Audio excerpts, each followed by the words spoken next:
I'm shooting this right now from the balcony of my Airbnb, so my quality is going to end up being pretty shit. It is coming straight from my iPhone. We also felt it was pretty important to get something like this just out there and release some content, so this will be kind of short. Higher effort content is coming. We're planning a 40 or so minute video essay on AI and stuff like that, so watch out. Now, for the topic of our video, I'm sure you're no stranger to the bombs we decided to drop on Iran. I heard some of my peers start getting worried about the outcome of this conflict. So I'm here to explain, so we at least all understand why we're getting bombed. Cut.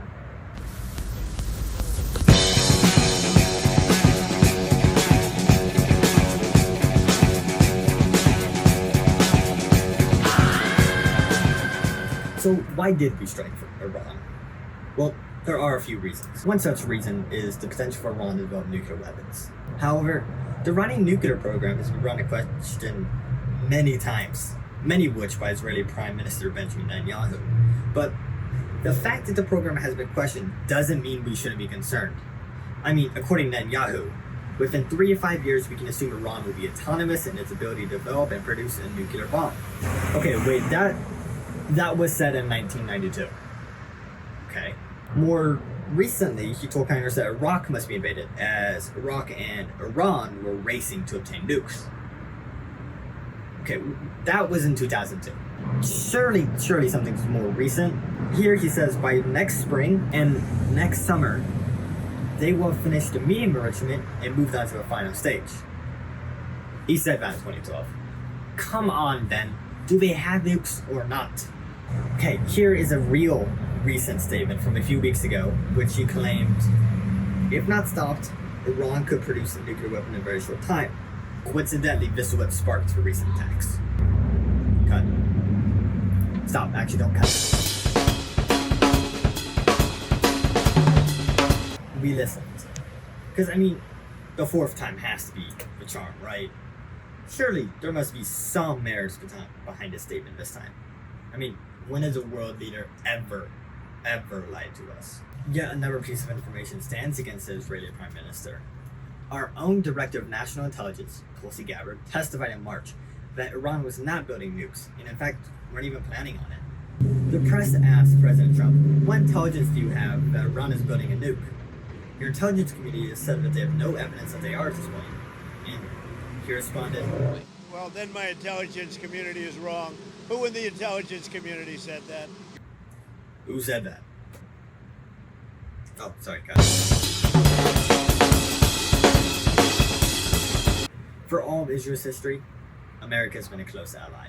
America was even the first country to officially recognize Israel back in 1948. Since then, the bond has only grown closer. In the War of 1967, Israel proved it would be a strong power in the Middle East, and America began to dedicate itself to protecting Israeli interests. Recently, we have shown very strong support for Israel. For example, Biden sent $18 billion to Israel following the October 7th attacks by Hamas. And over $300 billion total has been sent to Israel since World War II. Also recently, the United States has used its third veto in the United Nations since the conflict began, being the only nation to block a resolution for an immediate humanitarian ceasefire. This leads to continued slaughter of innocent Palestinians. Can you hurry up?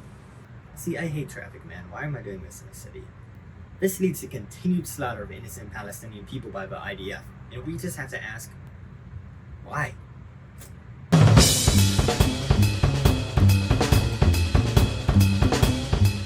Typically in alliances, it's a mutual benefit of both nations. But our nation seems only to be caring about Israeli interests and the Israeli state. Many believe this is because Israel is America's only major ally in the region, and it gives us a foothold in the area. But in reality, with each knee-jerk response Israeli demands, whether it's vetoing a ceasefire or bombing a nation, we damage American credibility and damage our ability to further our interests in the region. This alliance is clearly not mutually beneficial. We instead continue to show we are Netanyahu's favorite cocks. I mean, hell, the American people aren't even supporting our actions in the Middle East anymore. And as Israel continues to ignore Americans' pleas and cries for a peaceful resolution to the conflict in Gaza, our restlessness only grows. 53% of American adults now have an unfavorable view of Israel, up from 42% in March 2022, according to Pew Research Center.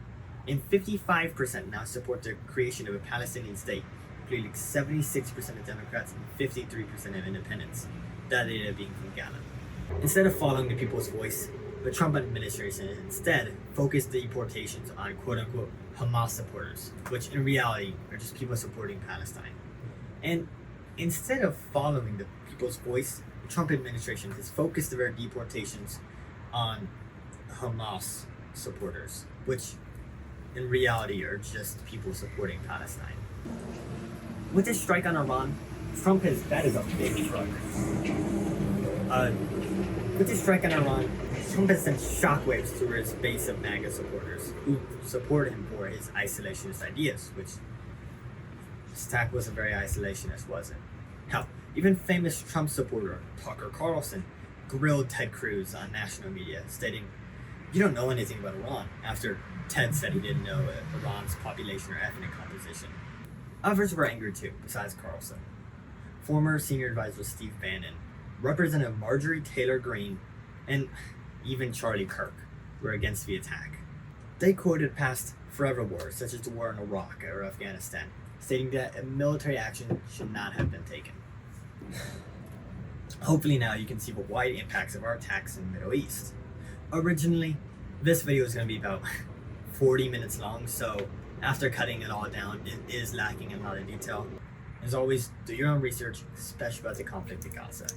The death toll for Palestinians is only rising. It is so much larger than the death count for Israelis. But again, human loss is human loss.